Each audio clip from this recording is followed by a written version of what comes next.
Assalamualaikum semuanya.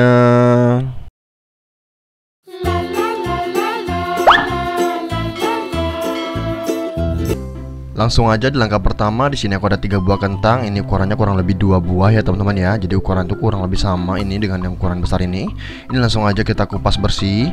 Kalau teman-teman nggak punya alat seperti ini, teman-teman bisa menggunakan pisau biasa ya. Buat teman-teman yang nanya di mana belinya, bisa langsung cek deskripsi box. Aku tulisin lengkap di sana dan aku juga sertain link ya teman-teman ya. Semoga bermanfaat. Dan setelah itu, setelah kita kupas seperti ini, langsung aja kita masukin ke dalam air. Ini fungsinya biar kentangnya itu nggak kotor ya teman-teman ya, biar dia nggak hitam. Dan setelah semuanya kita kupas, langsung aja di sini kita siapkan telenan. Langsung aja kita kupas, maksudnya kita potong-potong ya teman-teman ya. Ini boleh diiris kecil-kecil atau boleh juga dipotong buah seperti ini. Kalau potong buah untuk rujak, teman-teman tahu sendiri ya, potongannya ngasal aja. Jadi itu nggak apa-apa karena kita ini bakalan rebus juga teman-teman. Jadi nggak masalah untuk potongannya karena ini bakalan dihancurin juga teman-teman. Dan kalau bisa setelah kita potong-potong seperti ini, langsung aja kita rendam di air ya teman-teman ya, biar nanti warnanya si kentang itu nggak gampang hitam. Dan ini udah selesai, langsung aja kita cuci bersih. Setelah kita cuci bersih, kita siapkan air rebusan dan langsung aja kita masukin kentangnya. Ini kentangnya juga udah aku cuci ya teman-teman ya. Setelah itu kita rebus aja kurang lebih 20 menitan, atau bisa juga tunggu si airnya mendidih. Setelah mendidih kita biarkan kurang lebih 5 menit dan itu tandanya udah matang, maksudnya si kentangnya udah lembut. Langsung aja kita matiin kompornya.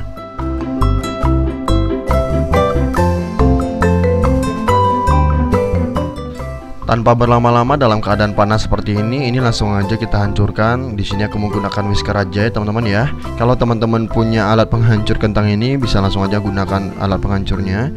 Tapi kalau nggak punya, bisa menggunakan whisker seperti ini aja.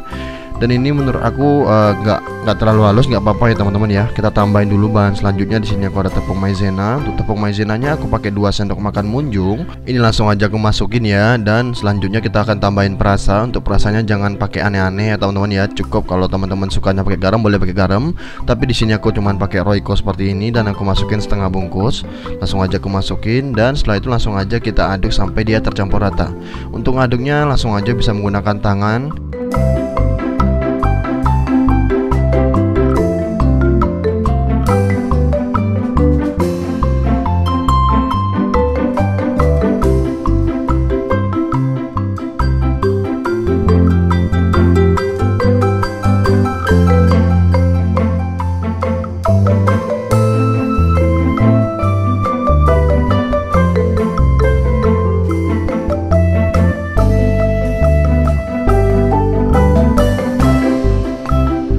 Dan ini adonannya tuh udah lembut banget ya teman-teman ya. Teman-teman bisa lihat sendiri udah kayak karet aja.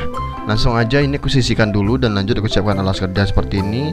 Dan untuk taburannya aku pakai tepung maizena aja. Langsung aja aku ratain.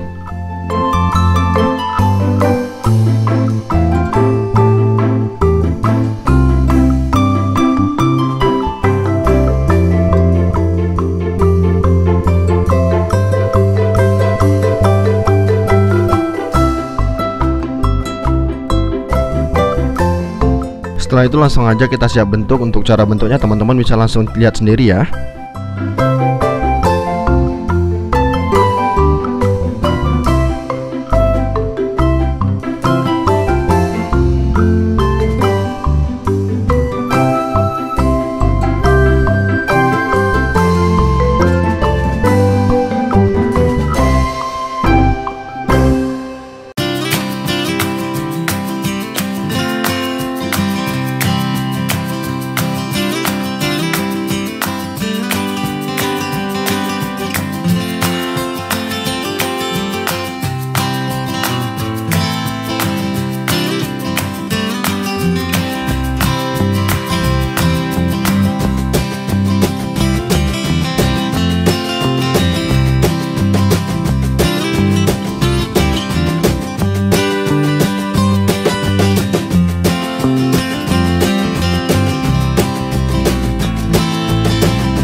sini aku udah siapkan teflon dan aku tambahkan minyak goreng secukupnya.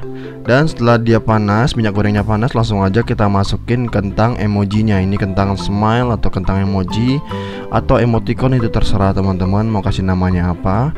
Ini langsung aja kita masak dengan menggunakan api kecil aja.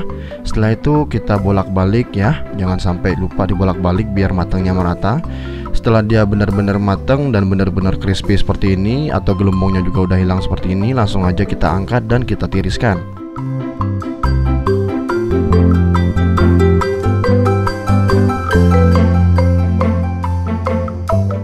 Dan ini dia hasilnya setelah aku goreng semuanya. Hasilnya benar-benar crispy dan kokoh banget. Dan ini nggak bisa dibiarin sampai malam ya teman-teman ya. Kalau dibiarin sampai malam harus digoreng ulang karena dia bakalan layu kalau misalnya kita biarkan. Dan ini memang harus fresh masaknya biar dia benar-benar crispy. Dan ini langsung aja aku cobain untuk cara penyajiannya menggunakan kertas seperti ini aja. Langsung aja kita lepatin kertas seperti ini. Dan ini menurut aku juga sayang banget mau dimakan teman-teman. Karena bagus banget, cantik banget hasilnya. Jadi kayak sayang banget mau makan. Coba dilihat di ini sayang banget aku mau makannya gimana ya teman-teman ya. Dimakan apa enggak ya nih? Dan ini teman-teman bisa lihat dari dekat juga dan betapa kokoh dan crispy-nya. Ini langsung aja aku liatin juga ke teman-teman. Ini crispy banget ya teman-teman ya. Tuh dia crispy banget. Ini mau aku potel tapi sayang banget teman-teman. Ya udahlah ya. Ini nanti aku juga bakalan cobain dulu biar teman-teman tahu seberapa crispy-nya dia. Dan ini aku udah bolak-balik juga hasilnya matangnya merata seperti ini. Langsung aja aku cobain. Bismillahirrahmanirrahim. Dan ini dia, ini benar-benar crispy dan hasil dalamnya juga lumayan lembut. Untuk rasa ya teman-teman bisa prediksi sendiri. Rasanya kentang ditambahin dengan Royco itu rasanya seperti apa. Dan rasanya pasti senikmat itu tanpa ditambahin bawang putih lagi ya. Biasanya kalau ditambahin bawang putih rasanya agak sedikit melenceng dari rasa kentang. Dan ini teman-teman wajib cobain dibikin karakter seperti ini karena anak-anak itu pada tertarik kalau udah dibikinin seperti ini. Jadi selamat mencoba, selamat berjualan. Dan satu lagi buat teman-teman yang belum pernah subscribe Lestar RF, yuk subscribe dulu di bawah video ini dan jangan lupa untuk bunyikan tombol loncengnya juga ya. See you ya di next video. Thank you, thank you, thank you.